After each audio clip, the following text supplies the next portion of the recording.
Far too often in cycling, a crash doesn't simply derail a season.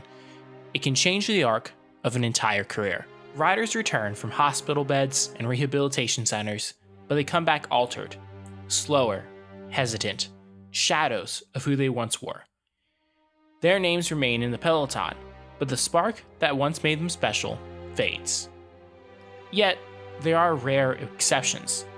Cyclists who endure the same violence, the same devastating injuries, and still manage to climb their way back to the top of the sport. They show flashes of what once seemed lost, reminding us that resilience itself can be as inspiring as victory.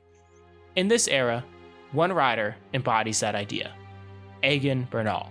To understand what his resurgence means today, we have to return to the beginning, when Bernal wasn't fighting for survival, but announcing himself as cycling's next great champion.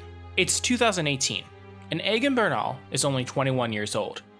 Fresh-faced, quiet, still carrying the look of a rider who has more promise than polish. Team Sky, cycling's richest, most dominant, and most scrutinized squad, hands him a 5-year contract. In a sport where rookies typically secure just 2 or 3 years, the length of that deal is extraordinary. Part of that faith comes from numbers that bordered on unbelievable. His VO2 max was tested and retested. Quote, "I did some tests when I came to the road. Before I signed a contract, they gave me the test. And in some tests, it was like 90, 91. And then when I don't train, they did another one, and it was, I don't remember really, but something like 89 or 88. I think it's only a number. When I am in the peloton, I am suffering like the other guys. It's crazy to think that the VO2 max is all in cycling, but yeah, it's a good number." Those numbers alone didn't make him a champion, but they revealed something essential.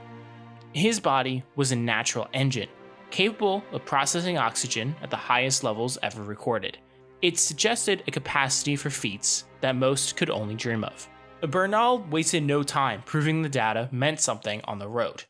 At the Tour de Romandie, he didn't ride cautiously or hide in the wheels. He attacked the time trial, winning a stage outright, and ended the week second overall to Primož Roglič.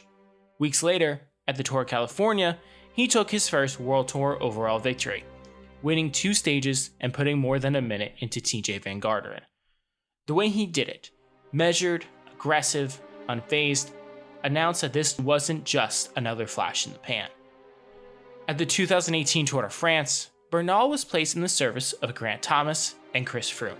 His role was simple: protect his leaders, ride tempo, sacrifice himself. His engine shredded rival contenders.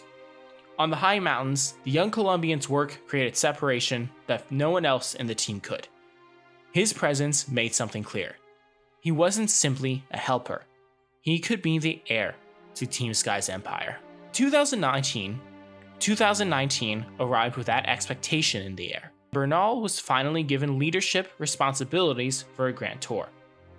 Paris-Nice had already fallen to him in the spring, and the Giro d'Italia was supposed to be his coronation.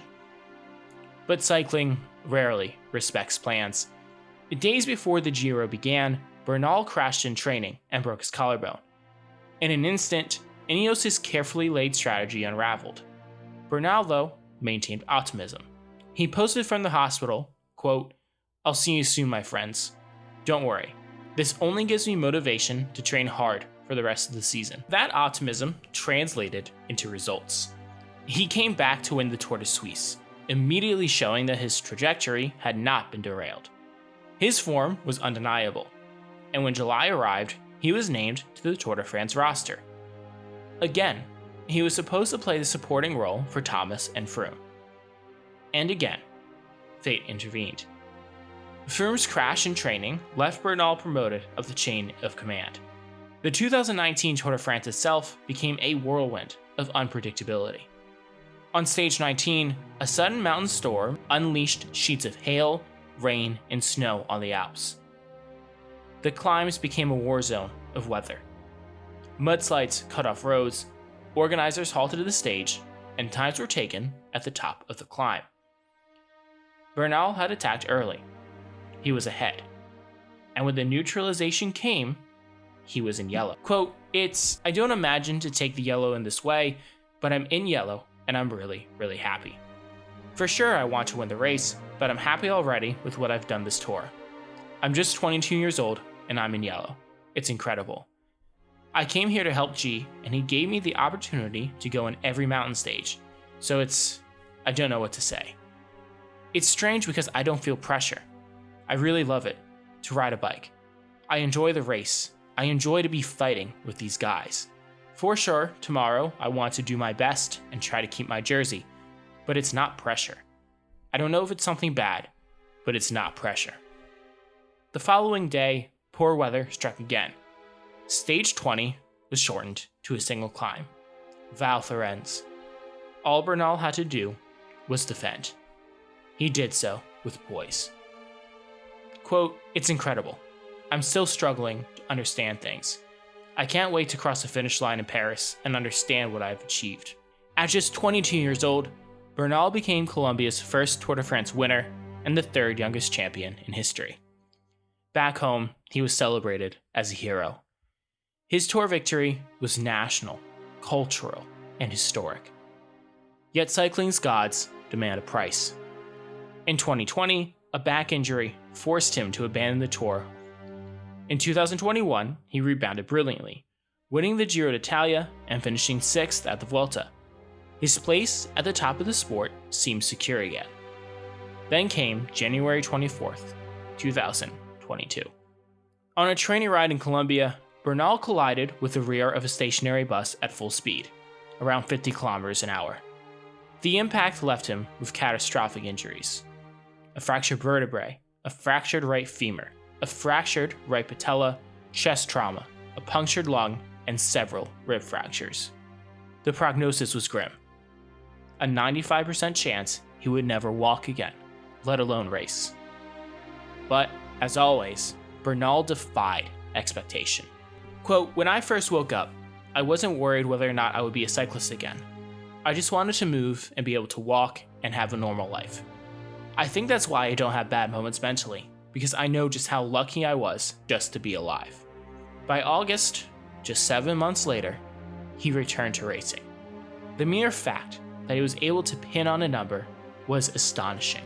2023 was his first full year back, and the judgments began. He finished 8th at the Tour de Romandie.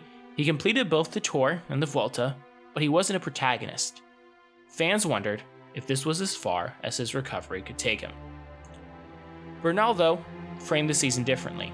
Quote, after the Vuelta, I felt good with what I did and had more confidence about next year.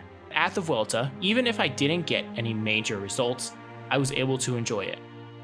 I was able to attack a lot of times, and I wasn't so far off the front. And his mindset remained clear. Quote, I wake up every day thinking I will be back in my best level. I want to have that mentality that I will be able to be one of the best riders in the world. 2025 showed what that mentality can produce. At the Giro, Bernal didn't fade quietly into the background. He attacked. He raced with intent, mixing it up with the strongest riders in the world. 7th place overall may not sound like a fairy tale, but in context, it was proof. His engine still runs, his ambition still burns. Bernal is not an old rider. He's entering what should be the prime years of his career. And while his body has been rebuilt, his spirit seems only sharper for it. At the Vuelta this year, there is more hope again. Hope that Egan Bernal can reclaim not only results, but the joy that made him stand out in the first place. Because in a sport full of riders who never recover, Bernal is still fighting, still climbing, still believing. And maybe, just maybe, that belief will carry him all the way back to the summit.